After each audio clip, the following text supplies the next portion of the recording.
If last few months have felt chaotic, that's because they have been. But this isn't just another turbulent phase in global politics. What we are witnessing may well be the beginning of a structural shift in the world order, a shift that could redefine geopolitics and global finance for decades. And at the center of this disruption, the United States, and more specifically, Donald Trump. For nearly a century, the West has acted as a cohesive force. The US, Canada, and Europe, despite disagreements, broadly moved in alignment. That alignment shaped global institutions, financial systems, and the security architecture. But today, that cohesion looks fragile. Trump's combative posture, whether on trade, NATO, tariffs, or financial leverage, has strained relations not just with adversaries but with traditional allies. The term, the West, no longer feels as solid as it once did. Transatlantic trust has weakened, US Canada tensions have sharpened, Europe has begun openly discussing strategic autonomy.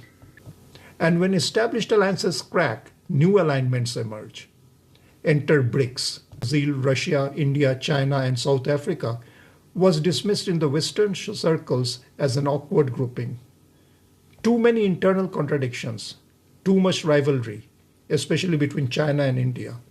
The 2020 border clashes and the COVID-era disruptions only reinforced the perception that BRICS was fragile, perhaps even irrelevant.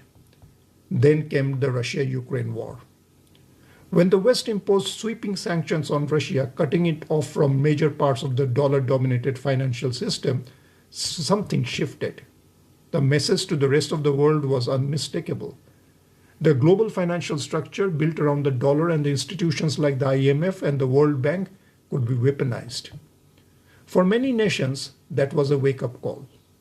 BRICS rediscovered its original purpose, creating alternatives, not necessarily to the West as a civilization, but specifically to the US-led financial order.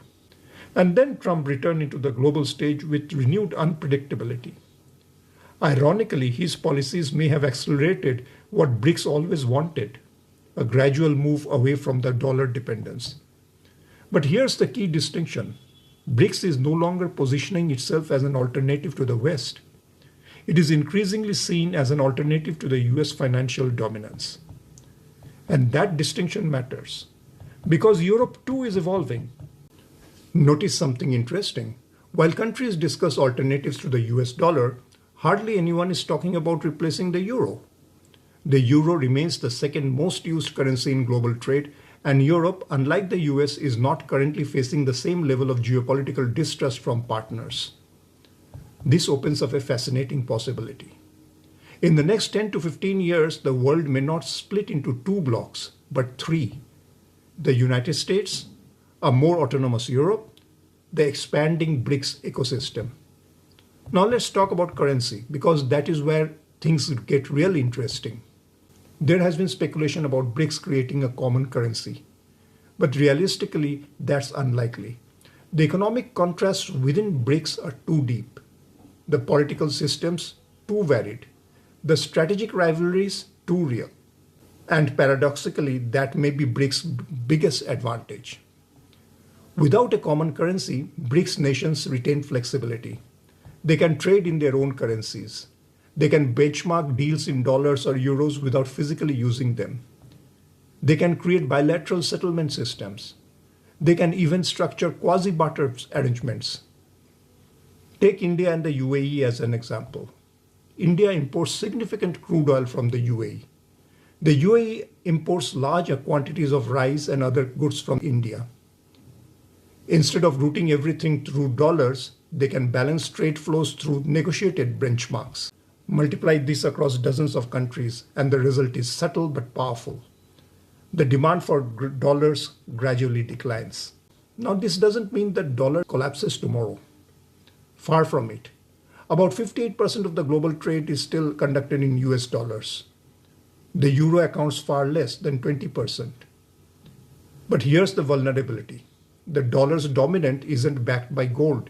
It is a fiat currency.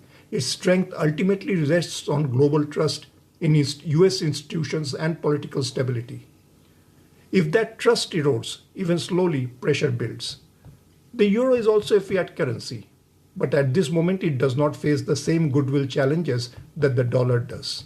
And as global trade shifts increasingly towards the BRICS economies, which represent a growing share of the global GDP and population, the pressure on traditional reserve currencies will intensify. This won't be dramatic. It won't be a financial earthquake overnight. It will be slow, incremental, structural, a quiet redistribution of money power. And that may ultimately be BRICS' greatest achievement. Not creating a new global currency, not overthrowing the dollar overnight, but steadily weakening the monopoly of any single financial system. If the 20th century was defined by American financial dominance, the 21st century may be defined by pluralism. Not one center of gravity, but three. And that changes everything.